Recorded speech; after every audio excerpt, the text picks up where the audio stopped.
Hello, my dear learners, and welcome back to my YouTube channel, The Science Zone, where you will learn the concepts of science with ease. If you like my videos, hit the like button. If not, comment in the comment section for any modifications.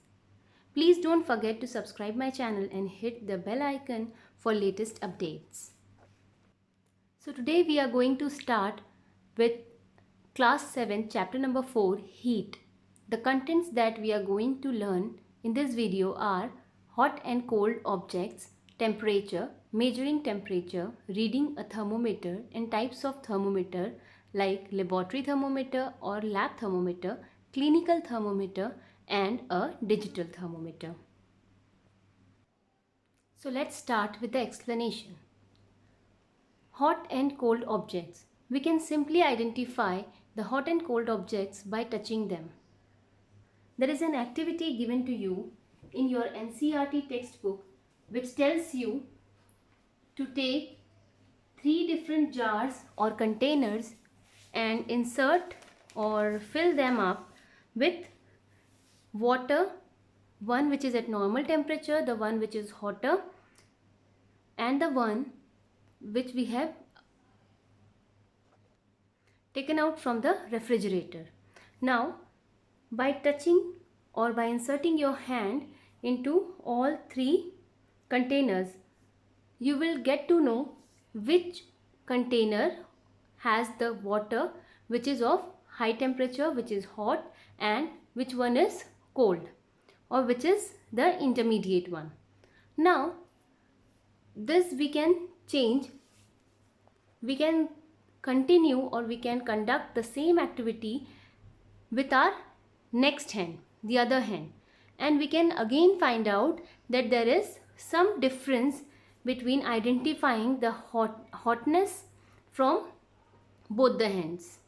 Okay, now for this we have to use a specific device by which we can come to know which object is hot and how much it is hotter. Okay, now for this there is a phenomena known as temperature, and this temperature is nothing but a reliable measure of the hotness of an object. Now, to get this temperature or the reliable measure, we use a device known as thermometer. So thermometer is a device which is used to measure temperature. Now, whenever we have some scale, we have different types of units. Okay, so here the unit of temperatures are Celsius, which is denoted by degree capital C, and Fahrenheit, which is denoted by degree capital F. So they are the 2 units out of which Celsius is the standard unit of measurement. Now there is a conversion formula between degree Celsius and Fahrenheit. With the help of this conversion formula, we can convert any temperature in degree Celsius to the Fahrenheit one. The formula suggested is 0 degree Celsius into 1.8 plus 32. Now, whenever we multiply 0 with any other number, it will definitely, or at the end, it will give you a 0. Okay, so the answer of anything multiplied by 0 is a 0. So, this 0, when we add with 32, it will give us 32 degree Fahrenheit. In the similar way, we have taken 37 degrees Celsius and we have put it into the formula. Now, this 37 degrees Celsius multiplied by 1.8 will give you 66.6. You can calculate on your own and then you can find out the answer is 66.6. When we add 32 into this answer, we will get 98.6 degree Fahrenheit. So we can simply say that 37 degrees Celsius is equal to 98.6 degree Fahrenheit. Okay, but we cannot say that the 0 degree Celsius is equal to 32 degrees Fahrenheit. Okay, why we cannot say that? Simply because it also has a conversion factor, that is multiply by 1.8 and then plus 32. Okay, so we can just give this formula. Okay, so 37 degrees Celsius is equal to 98.6 degree Fahrenheit. You must have seen that your doctor has a thermometer, and you must have heard about that your body temperature is around 37 degrees Celsius. But whenever you feel sick, some or the other person say my body temperature is 99, my temperature was 100, 110, sorry, not 110, 101 or 102. Okay, so that 100, 101, 102 or 98 or 99, it is not in terms of degrees Celsius. We may wonder that our body temperature is 37 degrees Celsius, and whenever we feel sick, whenever we have fever, we feel it as 100 degrees Celsius. How could it be possible? Okay, so just imagine the 100 degrees Celsius. It is the temperature at which the water starts boiling, and this is not the exact temperature that we have in fever, or even more than that, 101 and 102. So this is simply the degree Fahrenheit. Though we are saying that degree Celsius is the temperature which is the standard unit of measurement or the standard unit of temperature, still we refer this Fahrenheit in the clinical thermometer. A clinical thermometers use this Fahrenheit system. Now why they use this Fahrenheit system? Because it gives you a larger range. The Fahrenheit system gives you a larger range, and hence we use this Fahrenheit system in the clinical thermometer.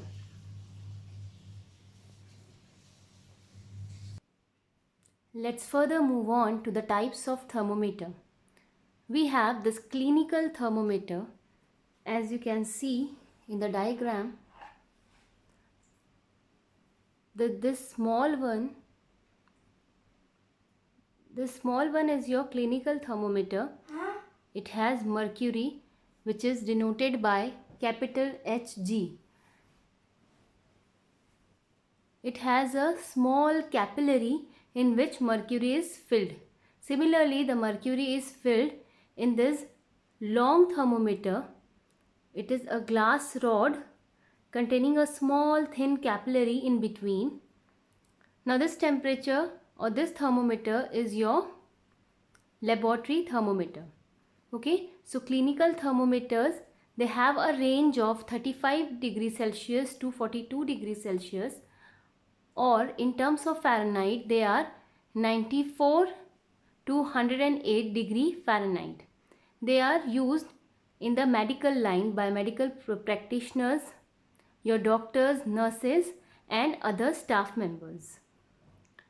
Now the laboratory thermometer, as the name suggests, it is used in laboratory for different types of experiments. The range of laboratory thermometer is normally between minus 10 degrees Celsius to 110 degrees Celsius. Okay, it is normally minus 10 to 110, but in certain cases we have laboratory thermometers with the range till 200 degrees Celsius and more. Now both the thermometers have mercury and both are made up of glass.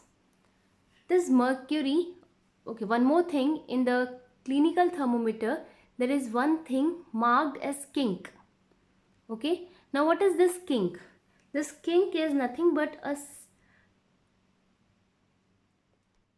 small projection or a small wider area in which the mercury gets filled up, and it takes some time to get back. So this kink is present in the clinical thermometer so that we can measure the temperature of the body accurately. It prevents mercury level from falling on its own. Okay, it does not get fall on its own, and it takes some time to get back. Now simply you can consider that in laboratory we do not have kink in the laboratory thermometer. Why?